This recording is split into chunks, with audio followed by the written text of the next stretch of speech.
Episode की शुरुआत में हमें दिखाया जाता है कि ओबीगुरु और शाओ के बीच में लड़ाई हो रही थी और ओबीगुरु के सारे पंचों को शाओ काफी आसानी से डॉज कर ले रही थी। तभी शिन सोचने लगता है कि जब ओबीगुरु ने शाओ को चैलेंज किया था कि वो हर 10 सेकंड में उसे छू कर दिखाए, नहीं तो वो शिन को मार देगी, तो शिन को लगा था कि वो मरने ही वाला है। लेकिन अब वो देख रहा था कि शाओ काफी अच्छे तरीके से ओबीगुरु से लड़ रही है और लगभग उसके सारे हमलों से बच भी जा रही है। तभी शिन चिल्लाते हुए शाओ से कहता है कि वो संभल कर रहे, क्योंकि ओबीगुरु ऊपर से उसे किक करने वाली थी।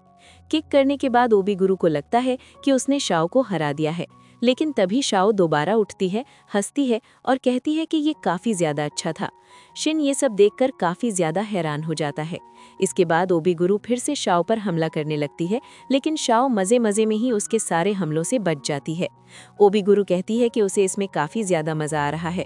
ये सुनकर शाओ कहती है कि हाँ, वो भी काफी ज्यादा खुश है। तभी ओबीगुरु कहती है कि क्या शाओ और ज्यादा ताकतवर नहीं बनना चाहती और क्या वो ओबीगुरु को मारना नहीं चाहती। ये सुनकर शाओ कहती है कि वो भी ताकतवर बनना चाहती है, साकामोटो की तरह, लेकिन उनकी फैमिली का रूल है कि वे किसी को भी जान से नहीं मारते। ओबीगुरु उसकी ये बातें सुनकर काफी ज्यादा चौंक जाती है और कहती है कि वो अभी इसी वक्त शाओ को हरा देगी। ये सुनकर शाओ गुस्सा हो जाती है और लड़ाई जीतने के लिए पूरी ताकत से हमला करने लगती है। अब शाओ इतनी तेज हो जाती है कि ओबीगुरु को उससे बचने में काफी दिक्कत होने लगती है।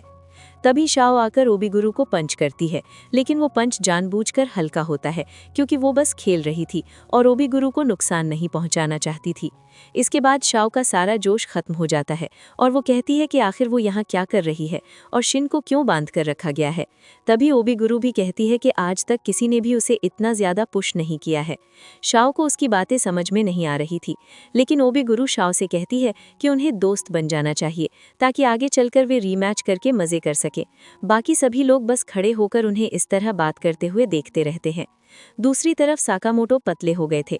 बॉयल्ड उन्हें देखकर सोचने लगता है कि कोई इतनी जल्दी पतला कैसे हो सकता है। तभी साकामोटो कहते हैं कि वो पूरी ताकत से लड़ने वाले हैं और बॉयल्ड पर तेजी से हमला करते हैं।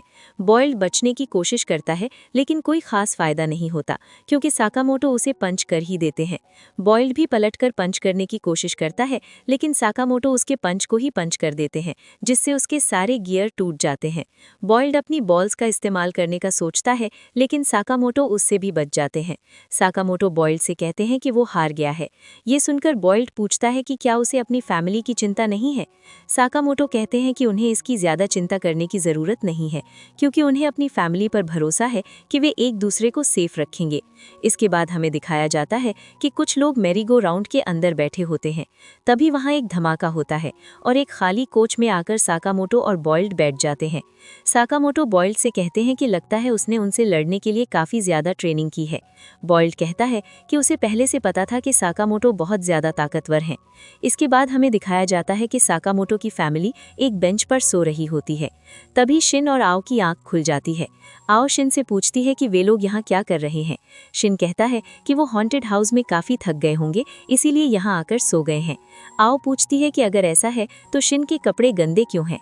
शिन कहता है कि ये ज़ॉम्बी से लड़ने की वजह से है।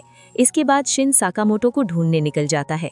साकामोटो और बॉयल्ड मैरीगो राउंड से बाहर आते हैं। तभी वहां काम करने वाली एक लेडी बॉयल्ड को रोकती है। बॉयल्ड कहता है कि उसे उसकी चिंता करने की ज़रूरत नहीं है।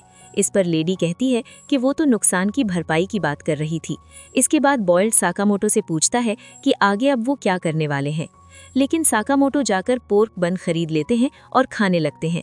बॉयल्ड उनसे पोर्क बन मांगता है तो साकामोटो अपना ही पोर्क बन उसे दे देते हैं। थोड़ा हिचकिचाने के बाद बॉयल्ड उसे खा लेता है। साकामोटो कहते हैं कि इससे ज़्यादा वो नहीं दे सकते, क्योंकि बाकी उनकी फैमिली के लिए है।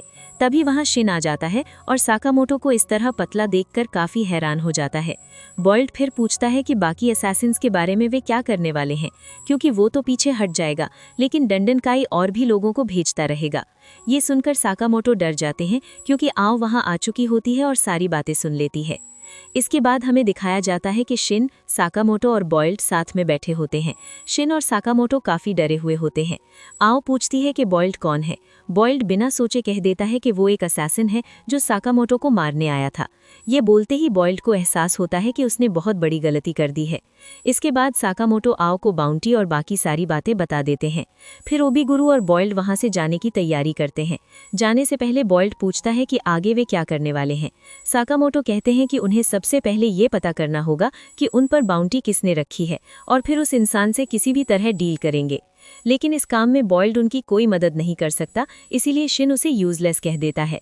आगे शिन बताता है कि सारी असैसिनेशन रिक्वेस्ट पहले JAA के पास जाती है, इसीलिए बाउंटी के बारे में पता करना काफी मुश्किल होगा। साकामोटो कहते हैं कि शायद उन्हें पता है कि इन्फॉर्मेशन के लिए कहाँ जाना होगा। इसके बाद हमें दिखाया जाता है कि साकामोटो एक ही दिन में बहुत ज़्यादा खाना खा लेते हैं और फिर से मोटे हो जाते हैं।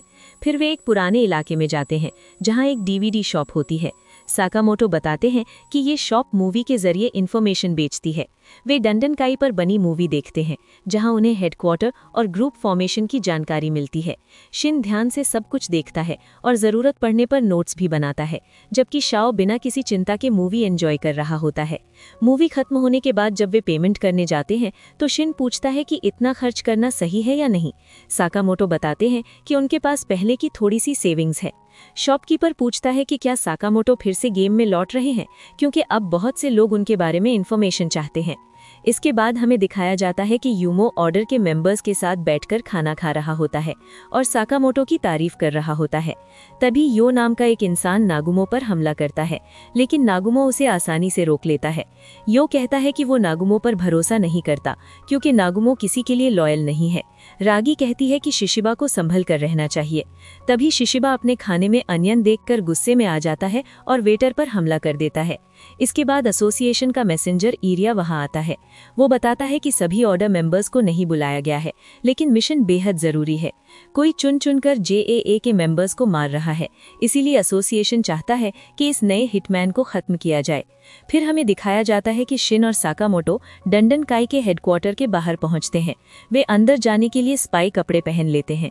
2 गार्ड्स पेट्रोल करते हुए बात कर रहे होते हैं कि साकामोटो ने बॉयल्ड को कैसे हराया। शिन उनमें से एक को गायब कर देता है और साकामोटो पीछे से मार देते हैं। इसके बाद लू भी वहां आ जाती है। शिन बताता है कि बॉस का ऑफिस 3rd फ्लोर पर है। साकामोटो को ये इसीलिए नहीं पता था क्योंकि वे मूवी देखते देखते सो गए थे। वे खिड़की के रास्ते ऊपर जाते हैं। एक आदमी वॉशरूम से बाहर झांकता है, लेकिन शिन उसे टेजर से बेहोश कर देता है। आगे शिन बताता है कि उसे किसी दुश्मन के दिमाग की आवाज सुनाई नहीं दी रही। लू मजाक में कहती है कि उसका डेंजर डिटेक्शन बेकार है। दरवाजा खोलते ही वे देखते हैं कि अंदर नागुमो बैठा है और चारों तरफ लाशें पड़ी हैं। नागुमो मजाक में शिन पर नकली चाकू से हमला करता है।